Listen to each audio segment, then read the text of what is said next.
né? Não foi essa alteração na NR1 que criou esse risco, ou esses riscos, né? Não foi essa alteração, já está posta ali. Tanto que eu acho que é legal a gente trazer alguns dados aqui, né? Dados de realidade para comprovar isso, né? Veja, nos últimos 3 anos, né, e o ano passado, em relação aos últimos 3 anos, aumentou em 68% os afastamentos pelo INSS por motivo de transtornos mentais e comportamentais.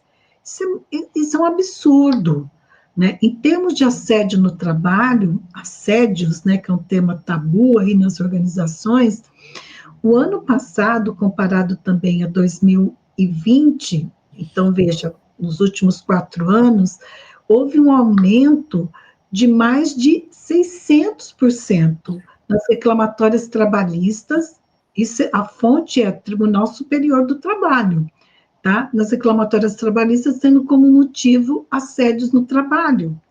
Então, as empresas estão expostas a uma vulnerabilidade que elas não estão percebendo que o caminho, como você disse, é fazer esse diagnóstico, fazer um plano de ação para prevenção. E não é algo que está jogando contra elas, né? Não. Por que é importante ouvir o trabalhador? Porque eles já estão falando. Eles estão falando lá no corredor, no ônibus, na sala na sala dos professores, né? Que eu gosto de.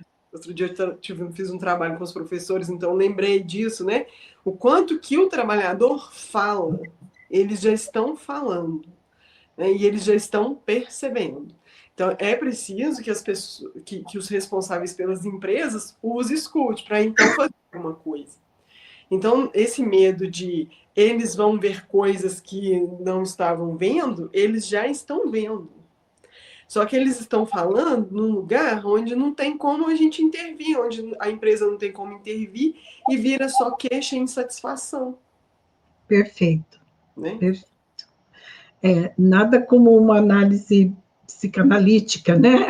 Desse do que está acontecendo, né? Perfeito. Uhum. Falando, mas estão falando de outras formas, de outros jeitos, né?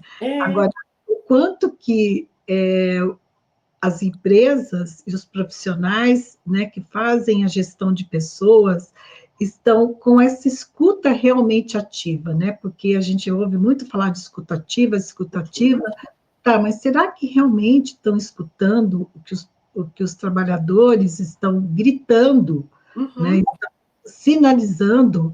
Então, ao invés de trazer esses trabalhadores para junto de você, né, você acaba distanciando.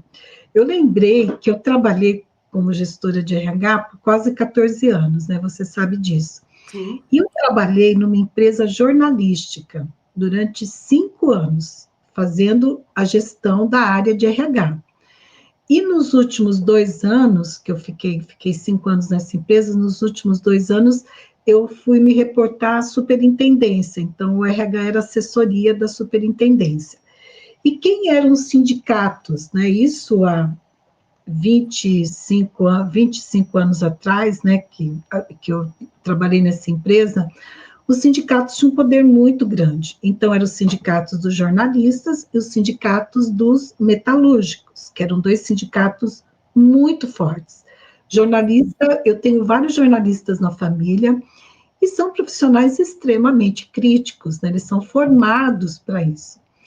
E, Marina, eu tinha uma relação eu, como gestora de RH, representante da empresa, eu tinha uma relação tão positiva com os sindicatos, com os trabalhadores, tanto o representante do sindicato metalúrgico quanto dos jornalistas. Por quê? Porque a gente tinha essa disponibilidade de ouvir. Eu fui presidente da CIPA por 2 gestões. E você não tem ideia do quanto que os jornalistas, né, que sempre eram muito críticos, eles respeitavam o trabalho da CIPA, eles contribuíam para o trabalho da CIPA, né, que é a Comissão Interna de Prevenção de Acidentes de Trabalho. Por quê? Porque eles viam, né, a nossa contribuição, quanto que a gente estava bem intencionado. E até eu criei um programa, isso há 25 anos atrás, que chamava Saúde no Trabalho. Então, por que eu estou compartilhando essa experiência minha aqui, né?